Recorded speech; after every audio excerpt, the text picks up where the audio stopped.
Bonjour, chers amis des trois continents. Waouh, c'est une joie immense de toujours me retrouver en train de vous parler chaque dimanche. Que Dieu soit loué, recevez les salutations de la communauté de disciples en mission. Et aujourd'hui, nous allons passer encore un peu de temps, mais je veux vous dire quelque chose. Chaque matin dans la vie de chacun des enfants de Dieu se passe deux choses et chacune des personnes dans le monde. Les bontés et les compassions du Seigneur se renouvellent dans leur vie. Chaque matin que Dieu fait. Et donc, on vient de passer la matinée. Je vous rappelle que les bontés, les compassions du Seigneur se sont renouvelées dans vos vies, dans ta vie et dans la mienne. Pour moi, c'est une bénédiction. Seigneur, je prie que tu nous ouvres l'entendement pour saisir les choses spirituelles. Prends la gloire au nom de Jésus. Amen. Amen. C'est le 25 octobre, on amorce la fin du mois et le début de notre saison. Aujourd'hui, par la grâce de Dieu, j'aimerais partager avec vous un message qui a pour thème "Cela fait 8 mois". Et avant d'élaborer ce message, juste revenir sur le fait que nous partageons en ce moment notre série sur notre famille, qui s'intitule "La famille". Et depuis, on est à la 6e semaine maintenant. On fait des petites pauses, on décrypte aussi l'information du moment pour rester en ligne avec non seulement la Bible, mais aussi notre société, parce qu'il y a des gens autour de nous. Aujourd'hui, en tant qu'Église, je suis fier d'appartenir au Seigneur. Je suis fier de jouir de ma liberté en tant qu'enfant de Dieu et parler au peuple du Seigneur. Je suis fier aussi et reconnaissant pour les réseaux sociaux ou la technologie parce que je peux l'utiliser pour vous parler et pourtant on a une restriction du gouvernement en République gabonaise. Voilà un peu ce que je voulais dire. Alors parlons du thème du jour. Merci Seigneur d'ouvrir notre entendement. Ok, cela fait 8 mois bientôt. C'est le thème du jour. 8 mois. Dites avec moi 8. 8. Voilà. Et les chiffres dans la Bible sont très importants. Sachez que la Bible utilise beaucoup les chiffres pour montrer les saisons, etc. Et tout à l'heure, nous allons naviguer sur un chiffre particulier, c'est le chiffre 8. Le 8, c'est le nouveau commencement. C'est un chiffre qui symbolise le recommencement, ou l'espoir, ou les nouveaux horizons, ou encore la résurrection. Alors, dans Genèse, vous allez voir que le monde a recommencé avec 8 personnes après le déluge. 8 personnes ont été sauvées et ont repeuplé la terre.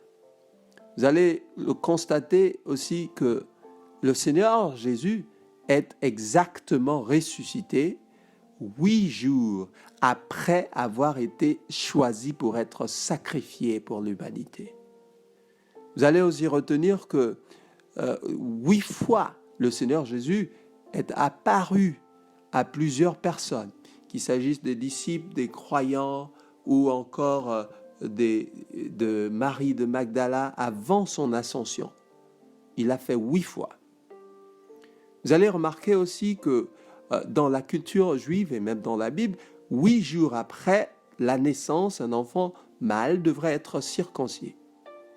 C'est très symbolique. C'est significatif, ça montre son appartenance à son Dieu, à sa culture. Mais aussi pour nous, ça symbolise l'appartenance et le salut. Parce qu'il y a une connotation spirituelle, symbolique dans cette circoncision le 8e jour. Ça symbolise désormais la nouvelle naissance aussi. La Bible parle de la circoncision des cœurs. Et pour atterrir sur la pratique, personnellement, j'ai aussi expérimenté le chiffre 8. Quand le Seigneur a commencé à me rendre conscient d'un certain nombre de saisons. Je lis la parole de Dieu dans 1 Chronique chapitre 12, verset 32, avant de vous dire personnellement ce qui s'est produit dans ma vie. Il est écrit: des fils d'Issachar ayant l'intelligence des temps pour savoir ce que devait faire Israël, 200 chefs et tous leurs frères sous leurs ordres. Il s'agissait là d'une tribu appelée Issachar, et certains de ces fils-là étaient dans l'armée de David, mais eux, ils avaient une spécialité, c'est qu'ils pouvaient avoir l'intelligence des temps, comprendre dans quel temps, événement on est.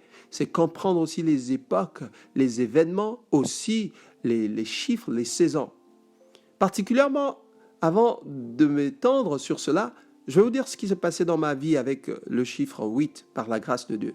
Moi, j'ai expérimenté 8 dans ma vie personnelle. Quand notre fille est née, le 8e jour, on était dans une urgence inexplicable de quitter l'endroit où on était pour aller dans un autre endroit. Et on n'avait pas assez de sous, on n'avait pas les conditions requises pour prendre un appartement seul. Et j'ai dû, par la grâce de Dieu, utiliser la foi. Pendant que je suis allé dans une agence inconnue, une agence immobilière inconnue, où j'ai dit que je voulais avoir un appartement, un de leurs appartements. Ils m'ont demandé les papiers, je n'avais pas de papiers requis, comme je l'ai dit tantôt. Et ils m'ont dit c'est impossible, j'ai demandé qu'on appelle le responsable de l'agence. On a appelé le responsable et je lui ai dit clairement que je suis missionnaire et que je voulais un appartement dans leur agence. C'était important pour ma famille et moi. Et vous voyez, je ne remplissais pas les conditions, mais je présentais là ma foi. Et 2 jours plus tard, on est entré dans cet appartement par miracle. Pour nous, c'était une grande victoire. Et comme si ça ne suffisait pas, à la porte de cet appartement était marqué 602. C'était le numéro de l'appartement. 6 plus 2 étant 8. Le Seigneur a commencé à attirer mon attention sur le chiffre 8 pour montrer que c'était le chiffre de recommencement. Pour montrer qu'à partir de cet appartement-là, beaucoup de choses allaient reprendre dans nos vies, dans nos ministères, etc. Et tenez-vous, c'est à partir de là où dans ma vie, j'ai recommencé beaucoup de choses. Par exemple, je suis allé me reformer dans le ministère en tant que missionnaire pendant 2 ans à temps plein. C'est là que j'ai, avec mon ami, on a implanté une église dans le grand township de Mamelodi, en Afrique du Sud. Et c'est à partir de là que les choses ont avancé et en 2015 exactement, cela faisait exactement 8 ans que je vivais en Afrique du Sud. J'ai recommencé tout. J'ai recommencé non seulement ma formation, mais à redéfinir mon appel. Et comme si ça ne suffisait pas, 8 ans de mariage après, le Seigneur me dit, écoute, tu dois recommencer une œuvre. Alors que j'avais recommencé mon ministère et une œuvre en Afrique du Sud, je suis venu en 2019 recommencer une œuvre et ici à Libreville, à Ovando, où je suis plus précisément. Pour nous, ce n'était pas anodin. Ce n'était pas une coïncidence. C'est une coïncidence quand on ne croit pas au Seigneur. Mais c'est une orchestration divine quand le Seigneur nous informe de ce qu'il est en train de faire. Et j'ai compris ça donc dans le texte que je viens de lire. Le Seigneur a donné l'intelligence à un certain nombre de fils de la tribu d'Issachar. Et ceux-ci savaient lire les temps pour en fait déterminer ce que Israël devait faire à cette période-là. Et j'ai dit cela fait presque 8 mois. Il faudrait qu'ensemble on soit comme les fils d'Issachar et qu'on ait l'esprit des fils d'Issachar pour comprendre ce que Dieu est en train de faire en ce moment dans le monde et particulièrement en République gabonaise. Pour comprendre ce que le diable aussi est en train de faire, pour comprendre les temps dans lesquels nous sommes, pour comprendre pourquoi autant de lois ont été votées à la surprise générale, par exemple en République gabonaise où je me trouve. Des lois contre les institutions de Dieu et même dans le monde sont en train d'être votées. En parlant d'institutions de Dieu, je vois là le mariage, je vois là la famille, je vois là l'église, etc. Mais ce sont 3 institutions majeures qui ont été exclusivement définies par Dieu. Il n'y a aucune définition culturelle du mariage ou de la famille ou de l'église si ce n'est par Dieu. Pourquoi autant de lois? Pourquoi pendant le confinement, on a eu plusieurs lois? Surprise générale au niveau du Gabon. Pourquoi on a autant de restrictions? Pourquoi le confinement pour une maladie qui ne tue que très faiblement, moins que le paludisme qui fait des ravages? Ne jugeons pas seulement ce qu'on voit. mais ouvrons la Bible et demandons la sagesse de Dieu. C'est très important de comprendre et d'avoir la sagesse de Dieu. Eh bien, pourquoi ce qui est en train de se passer en ce moment? J'ai dit le thème, c'était « Cela fait 8 mois ». Mesdames et messieurs, cela fait 8 mois. On est en train d'entrer dans le 8e mois du confinement. Dans mon cher pays et dans la plupart des pays dans le monde, on est en train d'entrer dans le 8e mois.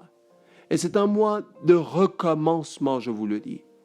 Au début de l'année, j'ai prêché un message à notre communauté qui est encore disponible. Si vous voulez, demandez-moi cela, je vais vous l'envoyer. Si vous voulez aller sur notre forum, vous allez l'avoir. J'ai prêché un message et dans le message, je dis que cette année 2020 sera une année de 3 choses. 3 choses vont se passer. 1, il y aura un recommencement parce que 20 moins 20 égale à 0. Et je parlais de 2 autres choses, plus de joie, et je parlais de la pêche miraculeuse, comme faisant allusion aussi aux hommes qu'on devait pêcher pour le Seigneur. Ça, c'était en début d'année, en janvier. Voilà, mesdames et messieurs, chers frères et sœurs, ma lecture sur le 8e mois de ce confinement que nous abordons dans le monde entier à peu près. Je lis ici dans Actes des Apôtres au chapitre 5. Et je vais vous demander de lire chez vous du verset 14 au verset 42. Et moi, je vais juste lire quelques versets. Le verset 14 déclare « Le nombre de ceux qui croyaient au Seigneur, hommes et femmes, s'augmentait de plus en plus. » Le verset 17 déclare « Cependant, le souverain sacrificateur et tous ceux qui étaient avec lui, savoir le parti des Sadducéens, se levaient remplis de jalousie. » Le verset 18 « Mirent la main sur les apôtres et les jetèrent dans la prison publique. » Le verset 26 « Alors le commandant partit avec les huissiers et les conduisit sans violence, car ils avaient peur d'être lapidés par le peuple. Ne vous avons-vous pas défendu expressement d'enseigner ce nom-là? Et voici, vous avez rempli Jérusalem de votre enseignement et vous voulez faire retomber sur nous le sang de cet homme. » Verset 29, « Pierre et les apôtres répondirent, « Il faut obéir à Dieu plutôt qu'aux hommes. » Verset 38, « Et maintenant, je vous le dis, ne vous occupez plus de ces âmes et laissez-les partir. Si cette entreprise ou cette œuvre vient des hommes, elle se détruira. Mais si elle vient de Dieu, je suis au verset 39, vous ne pourrez la détruire. Ne courez pas le risque. Ne courez pas le risque d'avoir combattu contre Dieu. Verset 42. Et chaque jour, dans le temple et dans les maisons, il ne cessait d'enseigner et d'annoncer la bonne nouvelle de Jésus-Christ. Dans le temple et dans les maisons. Dans le temple et dans les maisons. Vous savez, ça c'est une merveilleuse histoire où on connaît tous des apôtres avaient été arrêtés et mis en prison à cause de ce qu'ils prêchaient. Eh bien, ils avaient été relaxés de suite par un ange du Seigneur, miracle. Et ensuite, ils ont été réincarcérés, rejetés en prison. Et à partir de là, ils ont comparu devant les autorités. Et les autorités ont décidé de les garder en prison, mais il fut un homme du nom de Gamaliel qui a utilisé sa sagesse pour leur dire, écoutez, ne mettez pas ces gens en prison n'importe comment. Si ce qu'ils font est mauvais, vous allez voir que leur œuvre va s'éteindre. On a eu des gens qui sont venus avec le buzz, la fièvre et tout ça, et après un moment, ils se sont éteints. Mais si c'est de Dieu, vous courez un grand risque en les combattant ou en combattant Dieu simplement. Et à la fin, la conclusion du verset m'intéresse. Et chaque jour dans le temple et dans les maisons, il ne cessait d'enseigner et d'annoncer la bonne nouvelle. Bien-aimé, ma lecture de cette entrée dans le 8e mois du confinement, c'est que le Seigneur est en train de rendre l'Église de Dieu plus puissante. Mais il y a en même temps de quoi se réjouir et de quoi être responsable. On doit avoir la bénédiction de Dieu et être responsable de celle-ci. Vous savez, en ce moment, on est en lutte, je le dis clairement. Les hommes de Dieu, les hommes d'Église ne sont pas contents du tout de ce que le gouvernement est en train de faire, plus particulièrement en République gabonaise. Parce qu'on se sent muselé, on se sent empêché d'adorer notre Dieu.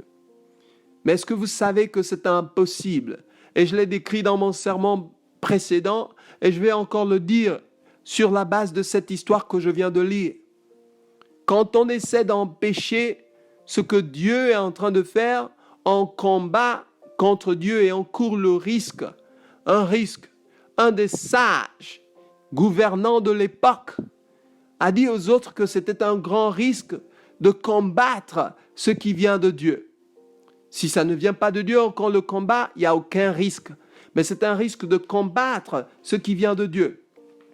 Et est-ce que vous savez que le peuple du Seigneur, Pierre et les autres, ne se sont pas arrêtés de prêcher l'évangile parce que c'était leur vie? Ils ont dit dans un verset, je cite, que devons-nous obéir aux hommes ou à Dieu? Non, nous on préfère obéir à Dieu plutôt qu'aux hommes. Verset 29. C'est très important pour vous, enfants de Dieu, ici en terre gabonaise et partout ailleurs, de comprendre que le confinement ne signifie pas le confinement de votre vie spirituelle. Et je sais que beaucoup ont dépendu des réunions qu'on a eues à l'église dans le sens du bâtiment tel que défini et décrit par l'administration. Beaucoup de gens ont dépendu de ces réunions-là, de dimanche. Mais cela n'est pas suffisant pour la croissance. Même si on rouvrait maintenant et que vous allez à l'église seulement les dimanches, ça ne serait pas suffisant pour votre croissance. Soyez forts. C'est pourquoi la vie chrétienne doit être une vie authentique où en privé et en public, vous vivez la même chose. Vous savez, si vous priez en public lorsqu'on se réunit les dimanches, lorsque les lieux de culte sont ouverts, vous allez aussi prier en privé de la même manière et le Seigneur sera avec vous. Il est vrai que indirectement ou directement, il y a un impact positif lorsqu'on se réunit. Parce que lorsqu'on se réunit physiquement, il y a plus de force, il y a plus de masse. Et on est ensemble, on est aiguisé, on est encouragé émotionnellement, spirituellement sur place. Mais cela ne peut pas être un empêchement pour nous. Vous savez, ma lecture de cette entrée dans le 8e mois du confinement, c'est que le Seigneur est en train de redéfinir les choses. Il est même en train de redéfinir la façon dont nous devons l'adorer. Est-ce que vous savez que si votre seule façon d'adorer Dieu, c'est de se rendre le dimanche dans une église, vous n'avez pas encore commencé à adorer Dieu? Parce que la Bible dit dans le verset 42 que chaque jour dans le temple et dans les maisons, notez-le, dans le temple et dans les maisons, de manière simultanée, dans le temple et dans les maisons, ils se réunissaient pour adorer Dieu.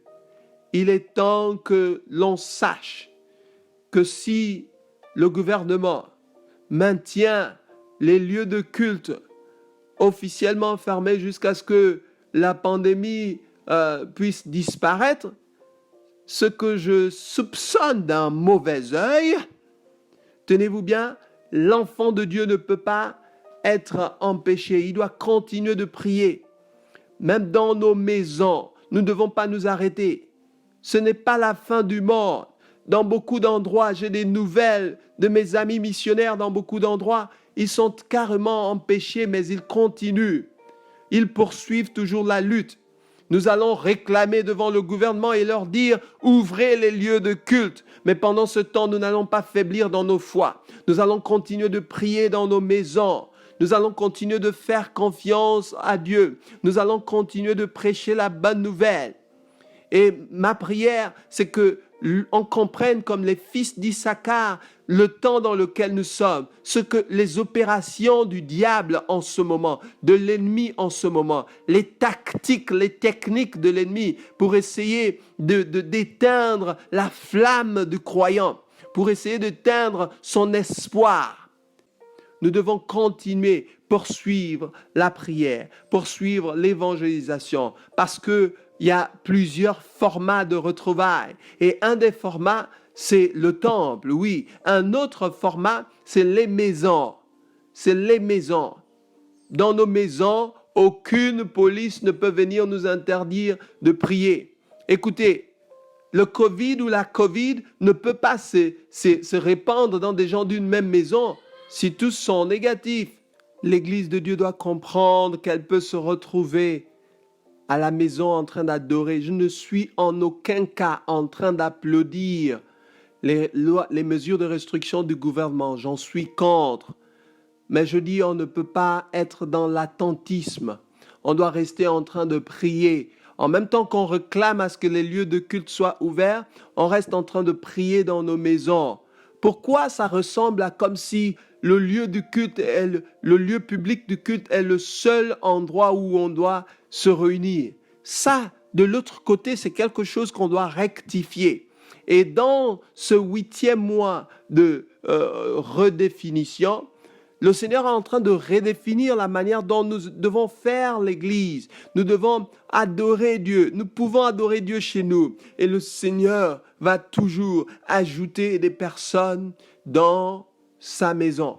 Parce que la Bible dit qu'il se retrouvait dans le temple et dans les maisons, il ne cessait d'enseigner. Il ne cessait. On ne peut pas cesser. On ne peut pas arrêter nos activités. On doit continuer d'enseigner. Et l'autre chose, il ne cessait d'enseigner et d'annoncer la bonne nouvelle de Jésus-Christ. Voilà une autre activité qui ne pourra jamais s'arrêter. On doit continuer d'annoncer la bonne nouvelle de Jésus-Christ de Nazareth, car c'est le seul moyen authentique par lequel les gens sont transférés des ténèbres à l'admirable lumière du Christ. Je nous demande ensemble de continuer de prier. Pendant qu'on réclame que les lieux de culte soient ouverts officiellement, on continue de se multiplier en secret comme si on était en hibernation positive. Non, le monde saura que le Christ est en train d'opérer toujours et qu'on ne peut pas s'arrêter. On ne doit pas s'arrêter. J'ai vu des gens qui ont arrêté de prier. J'ai vu des gens qui ont arrêté de participer aux plateformes de leurs églises respectives. J'ai vu des gens qui n'écoutent même plus les messages. J'ai vu des gens qui sont découragés. Ma prière est que vous compreniez qu'il est temps que vous vous réencouragez. Je prie pour un esprit d'encouragement au nom de Jésus. Je prie pour un esprit de compréhension et d'intelligence des temps, pour que vous sachiez qu'il est temps en ce moment de prier plus que jamais, de prêcher la parole de Dieu dans nos familles respectives plus que jamais. Toi qui m'écoutes en pratique, si tu n'as jamais prié avec ta famille, peut-être que vous êtes trop nombreux dans la famille et vous sortez, vous entrez. Non, organisez des temps de prière ensemble. Imaginez si chaque famille ici au Gabon et partout ailleurs s'organise ainsi, comprend que c'est important de prier, qu'elle prie. Je vous dis la vérité, l'impact sera 4 fois plus grand que si les églises rouvrent encore. L'impact sera beaucoup plus grand. Il est temps qu'on prie. Les gens veulent se cacher aussi derrière le fait que l'église publique ouvre et ils ne prient jamais à la maison ensemble. Toi qui m'écoutes, vous n'avez jamais prié en famille ensemble. Tu attends juste que le lieu du culte ouvre. Tu peux attendre, ça fait 8 mois maintenant, mon ami. Réveille-toi maintenant, tu dois prier avec ta famille. Commence à prier avec ta famille, même si tu sais dire que 2 sujets de prière. Ouvre la Bible, lisez un verset, priez ensemble. Le dimanche, prenez le message de votre pasteur. Écoutez ça ensemble, en famille, ensemble. Et priez après cela ensemble. Je vous dis, Dieu va vous bénir et sera en train de continuer de renforcer son Église à cause de notre obéissance. Obéissons à Dieu et non aux hommes. Nous n'allons pas céder au fait d'être empêchés d'adorer Dieu. Nous allons continuer de le faire. En même temps, nous nous battons pour que les lieux de culte s'ouvrent officiellement car nous en avons socialement besoin.